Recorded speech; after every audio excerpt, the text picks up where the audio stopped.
창세기 15장 우리 1절 말씀부터 7절 창세기 15장 1절부터 7절 함께 봉독하시겠습니다. 이후에 여호와의 말씀이 환상 중에 아브라함에게 임하여 이르시되 아브라함아 두려워하지 말라. 나는 네 방패요 너의 지극히 큰 상급이니라. 아브라함이 이르되 주 여호와여 무엇을 내게 주시려 하나이까. 나는 자식이 없사오니 이 다메섹 사람 엘리에셀이니이다. 아브라함이 또 이르되 주께서 내게 씨를 주지 아니하셨으니 내 집에서 길린 자가 내 상속자가 될 것이니이다.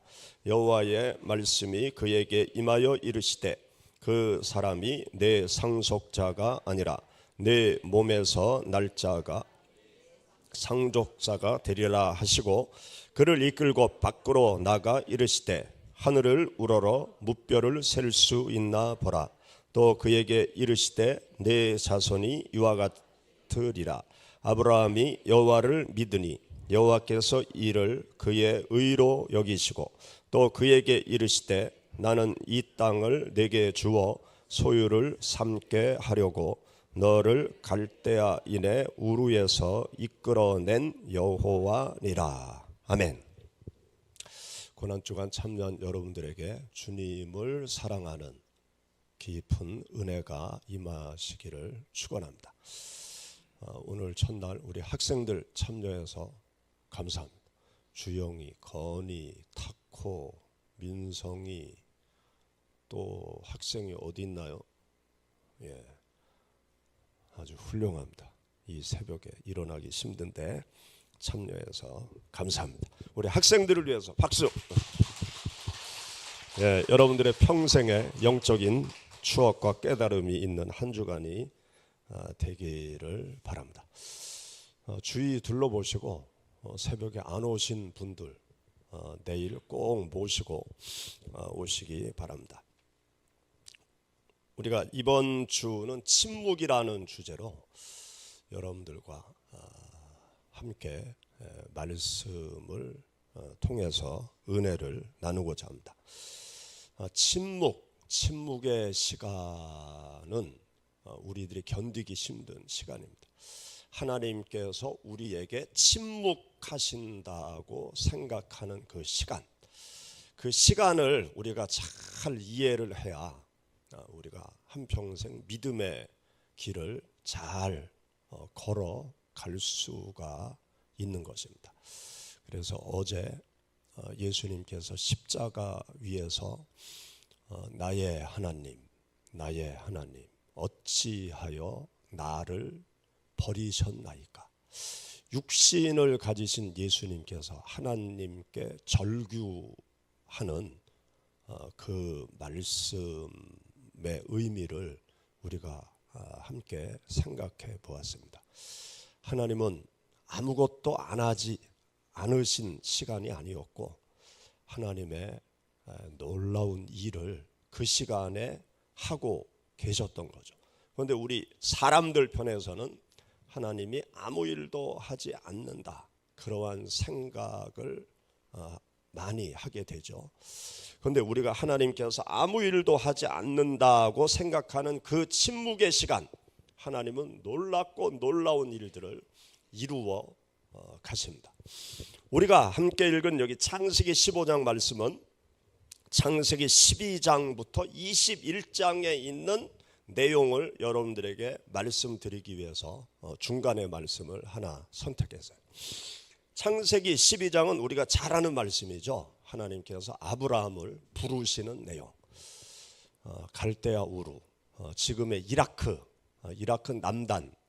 남단 지역에 살고 있었던 아브라함을 지금의 가나안 이스라엘 땅으로 하나님께서 가라고 말씀을 하시는데, 그냥 가라고 말씀하신 것이 아니라 아브라함이 간절히 소망하던 것이 그때 당시 있었어요. 아브라함의 나이가 75세가 되었는데 자식이 아무도 없었던 거예요. 그러니까 아브라함이 가장 그 아내 사레와 함께 바라고 원하는 것이 무엇이겠습니까? 후손이 있기를 바라는 거 아니에요. 그때 하나님께서 아브라함에게 나타나셨습니다. 내가 가나안 땅으로 가라. 그러면 내가 너에게 자녀를 주리라. 약속의 말씀을 하나님께서 주십니다. 그때 당시 아브라함 동네에는 우상을 섬기는 그런 동네였어요. 하나님을 섬기는 동네가 아니었던 거죠. 그런데 하나님께서 나타나셔서 내가 지시하는 가나안 땅으로 가면 내가 원하는 자식을 후손을 주리라. 후손을 주는데 바다의 모래알처럼 하늘의 별과 같이 너의 후손들이 많아지게 하리라. 그러한 약속을 하나님께서 주신 거예요. 그러니까 아브라함의 나이가 몇 살? 75세. 사라의 나이가 몇 살? 10살 차이 나요. 그럼 몇 살? 65세. 아이고, 하나님도 75세가 되고 아내가 65세가 됐는데 무슨 말씀을 하십니까? 그게 아니고요. 아주 절박했어요. 아브라함은 내가 75세가 되고 아내 사례가 65세가 됐지만 하나님이 주신다고 하니까 기대를 해보자. 그래서 그가 그 갈대아 우르에서 떠나서 가나안 땅으로 이제 옮겨가게 된 거죠. 그리고 아브라함이 날마다 자식을 기다리지 않았겠습니까? 그런데 세월이 흘러가요. 세월이 1년, 2년, 가나안 땅에 들어와서 3년, 세월이 흘러갑니다.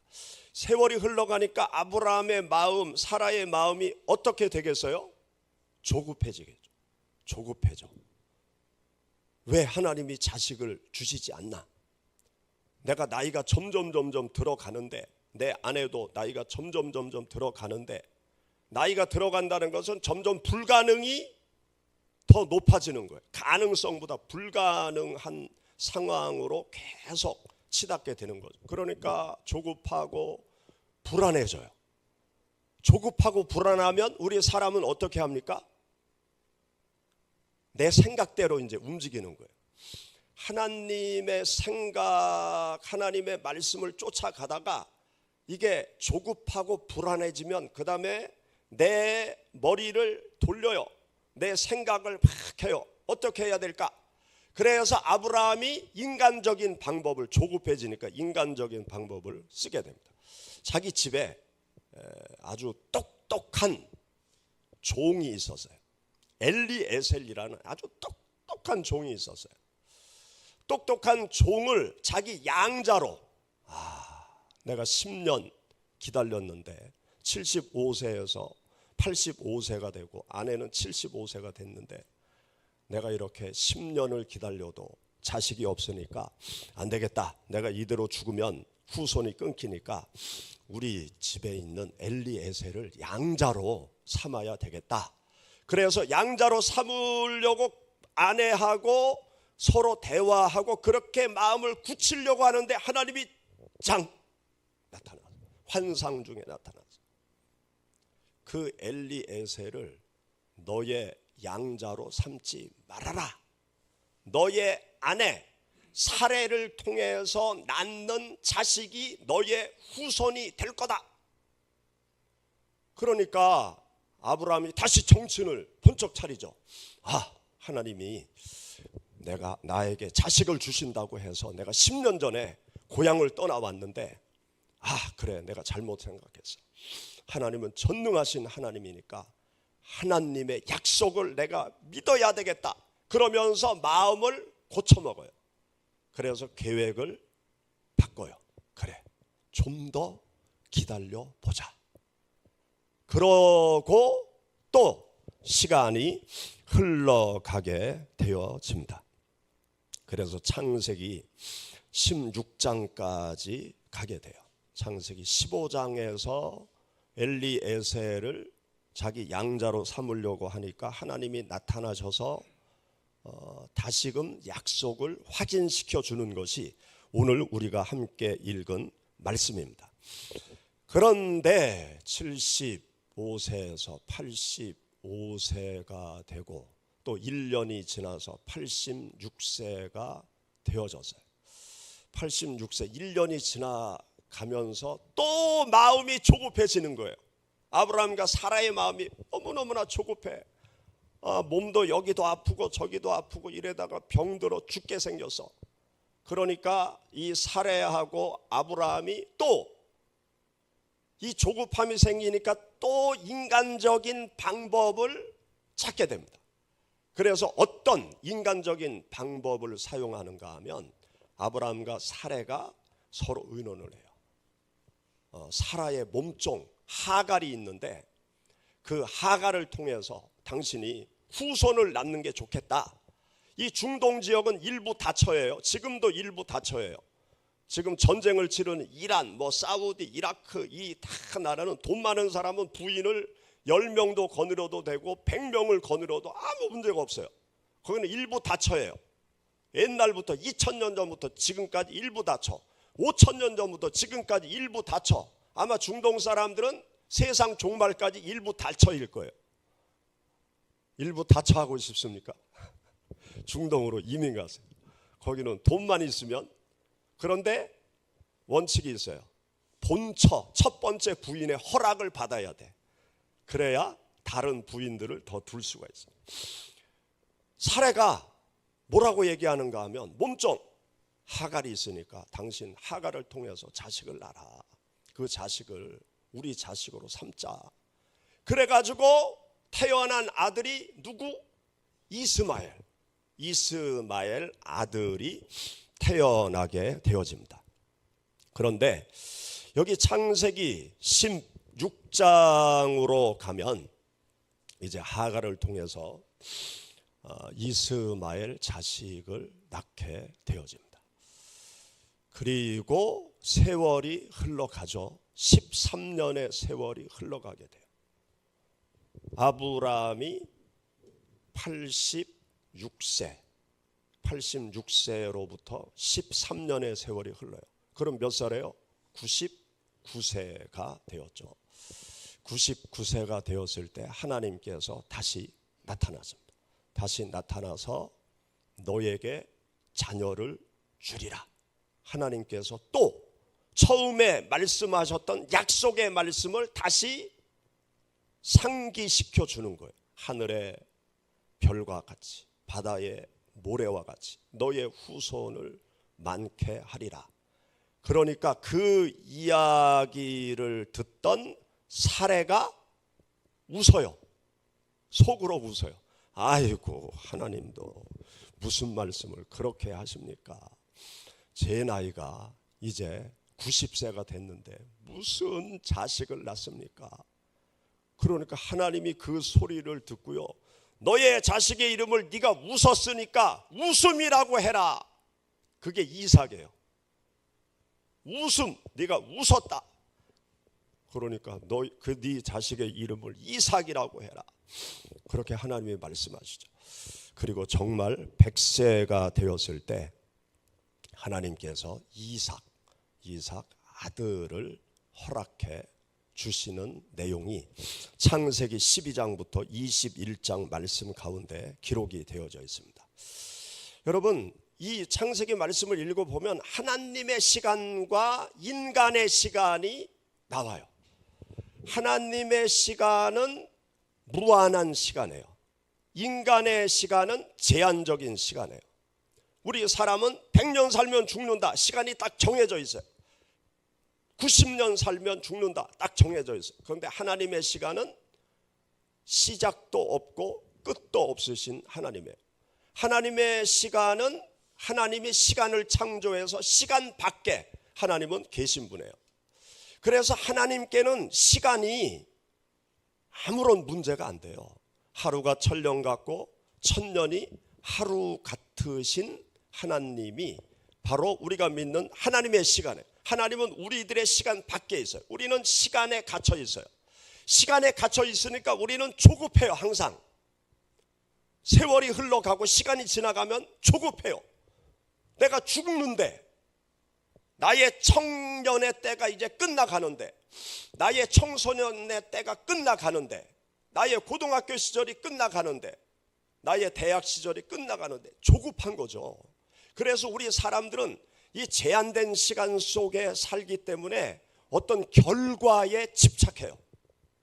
응답에 집착해요.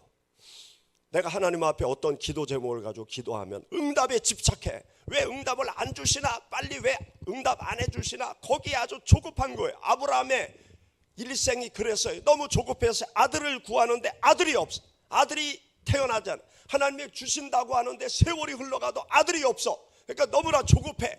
조급하다 보니까 인간적인 방법이 막 나오는 거예요. 종을 양자로 삼으려고 하고, 또 몸종을 통해서 이스마엘 자식을 얻고, 이스마엘 자식 네가 내 후손이다. 아주 조급하게 생각하는 거죠. 그래서 하나님이 원치 않는 인간적인 방법을 막 사용하는 거예요. 그런데요, 하나님은 시간 밖에 계신 하나님이세요. 시간의 제약을 받지 않으세요. 우리 사람은 결과, 일, 거기에 집착하지만 하나님은 사람에게 집중하십니다. 시간에 집중하시는 하나님이 아니고 사람에게 집중하시는 거예요. 하나님이 아브라함을 부를 때 아들을 주려고 부르셨겠어요? 아들을 주시면서 하나님이 원하는 것은 다른 것이었어요. 아브라함이 하나님을 믿고 하나님의 약속을 믿는 사람으로 만들기 위해서 아브라함을 부르신 거예요. 하나님께서 여러분들을 구원하실 때 왜 부르셨겠어요? 세상에서 성공하도록 하기 위해서 부르셨을까요? 물론 하나님을 믿는 사람들이 잘 될 수밖에 없어. 왜냐하면 긍정적이니까. 하나님을 믿으면 긍정적인 사람이 되어져요. 또 세상 사람들과 다른 눈으로 세상을 바라보기 때문에 세상에서 성공할 수밖에 없어요. 그런데 하나님께서 우리를 부르실 때는 나라는 사람에 집중하시는 거예요. 나를 믿음의 사람으로 만들어 가는 것에 하나님은 집중하고 계신 거예요. 아브라함을 하나님을 믿는 사람, 하나님의 약속을 믿는 사람으로 만드는데 25년의 세월이 필요했어요. 아브라함은 아들을 얻기 위해서 하나님을 바라봤지만 하나님은 아브라함을 믿음의 사람으로 만들어 가기 위해서 25년의 세월이 필요했던 거예요. 아브라함에게 기다림이 필요했던 거예요. 하나님이 그 가슴 속에 새겨지도록 하기 위해서는 시간이 필요했던 거예요. 하나님의 시간. 그 하나님의 시간을 우리는 침묵이라고 생각하죠. 응답이 없다고 생각하죠.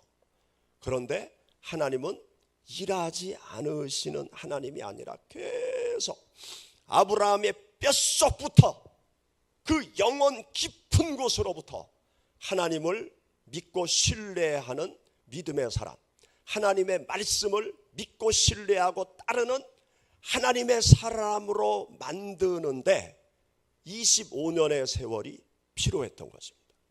사랑하는 여러분, 우리가 믿음의 길을 걸어갈 때 우리에게 응답이 없다고 낙심하지 마세요. 응답이 없다고 내 방법대로 세상을 살지 마세요. 기다리세요. 기다리고 참고 하나님을 바라보고 하나님의 약속의 말씀을 믿고. 아브라함이 훌륭한 것은요, 왜 훌륭한가 하면 조금 더 의심하지 않았기 때문에 훌륭한 게 아니에요. 얼마나 많은 실수를 합니까? 조급함으로 인해서 실수를 하잖아요. 그런데 아브라함은 하나님이 나타나면 다시 방향 수정을 했어요. 잘못된 길로 가다가 내가 잘못됐지. 그래, 하나님을 바라봐야지. 하나님의 약속의 말씀을 붙잡아야지. 우리가 이 세상 살아가면서 실패하고 넘어지고 쓰러지고 낙심하고 의심하고 방황하고 여러 가지로 힘든 시간들을 우리가 갈 수밖에 없어요. 인간이니까. 그런데 가장 중요한 것은 힘들고 어렵다가도 하나님이 말씀하시면 방향 수정을 해요. 하나님을 바라보고 하나님의 말씀을 붙잡고 믿음의 길을 걸어갈 때 하나님께서 믿음을 보시고 아브라함을 의롭다 칭해 주신 것처럼 여러분들을 의롭다 칭해 주시고 믿음의 사람으로 세상에 우뚝 설 수 있도록 하나님께서 인도하실 줄 믿습니다. 기도하시겠습니다.